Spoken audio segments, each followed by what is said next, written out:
just a quick review of the Komoko shoulder brace. Lots of braces out there on Amazon and the internet. I'm just going to go over a few of the features that I really like about this one. Basically, this is made up of basically kind of a neoprene rubber, Velcro, and a breathable mesh. So that's the main parts, what it's made out of. It does fit the left or right shoulder, which I really like. So, let's say you used it for your left shoulder, and then eventually, hey, my right shoulder needs it, and your shoulder's fine, but then later on down the road you need it for the other shoulder. You can just pick it up again, put it on the other shoulder. That's a really nice feature. The other thing I like about this is it has a little pocket here that you could put either a cold or a hot pack on it. Just kind of pull that up, and you can put a little hot pack or cold pack over there. Some of those Thermacare brands that you can kind of crack and put on there are good for a long time, and it will probably fit in there pretty easily. So if you want a little extra heat, or you can stick a cold pack on there. So yeah, I really like those features for this one. So if you're recovering from shoulder surgery, or you're doing some sports, you just want to protect your shoulder a little bit, or you just need to rest your shoulder because you've been working a lot. I think this is a nice little brace to check out. Now, if you're doing something like recovering from rotator cuff surgery, or you have a rotator cuff problem, or any kind of rotator cuff pain, or shoulder pain actually, this is a good resource, the 6-minute torn rotator cuff solution for seniors. It says for seniors, but actually anybody can use it, even high-level athlete. If you have any kind of a shoulder problem, you at least need to be strengthening your rotator cuff, and I'll tell you why.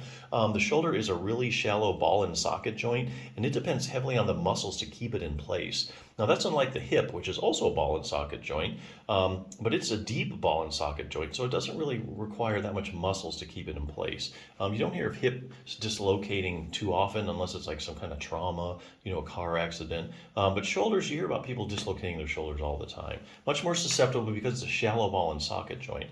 So here again, if you have a condition, so what's the benefit? If you have a really strong rotator cuff, it holds everything in place, and as you move your arm around, the ball stays firmly in the socket. If you have a weak rotator cuff, or it's not as strong as it should be, or as strong as it needs to be for what you're asking it to do, what happens is you'll get excessive motion in the joint. The ball will go out of place in a matter of millimeters, and that will tend to irritate things. So basically, if you have any kind of condition like tendonitis, bursitis, shoulder arthritis, basically, if you're getting a little bit of instability in your shoulder, it's just going to aggravate everything and flare it up, and then kind of keep it from healing. So here again, strong rotator cuff, square one if you have any kind of shoulder problem.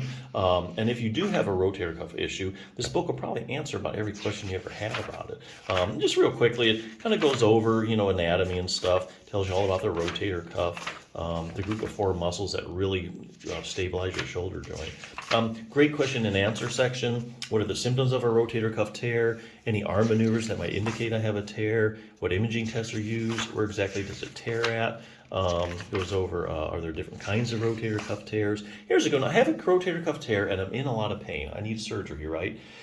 Well, not necessarily. That's kind of a myth, I think. Sometimes you have a rotator cuff tear, yes, you need it repaired, but not necessarily. I'll tell you why. This is a real evidence-based book. It relies upon studies to answer the questions. Each one of these boxes is a study in layman's terms, so you can actually understand it. So here's how they answer the question. They look at studies where, say, you take 100 people with a torn rotator cuff, and researchers will go and they'll measure the size of the tear, and then they'll go ahead and they'll run a pain scale. They'll find out how bad are the people hurting, run like a visual analog scale. So then you have, let's say, 100 people, the size of their tear and how bad they're hurting. Now you would think that there'd be a perfect correlation between the size of the tear. The bigger the tear, the more you're hurting. That's actually not what researchers are finding.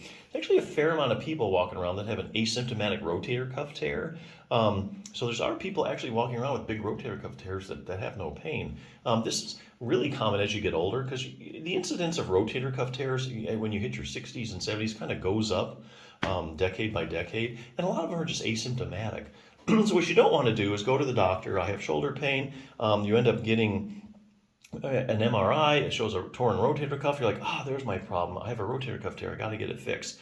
Not really. You could have an asymptomatic rotator cuff tear, so you don't really need to go through the surgery and repair it because it's not the cause of your problem. It's asymptomatic. It's really something else that's causing you the pain. So just some of the pitfalls to look out for. What will happen if I just leave my rotator cuff tear alone? Here again, they look at studies where they take people with a torn rotator cuff, and for some reason or another, they just don't get around to doing anything about it. And so research will follow these people over the years and find out what happened to their rotator cuff. Did it get better, the same, worse? Does it repair itself?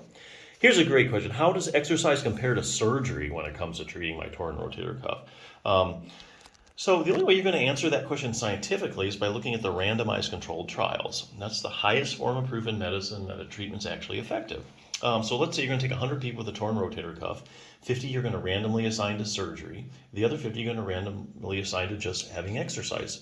And then what you do is you follow them over time. And some of these are pretty long-term studies that go on for years.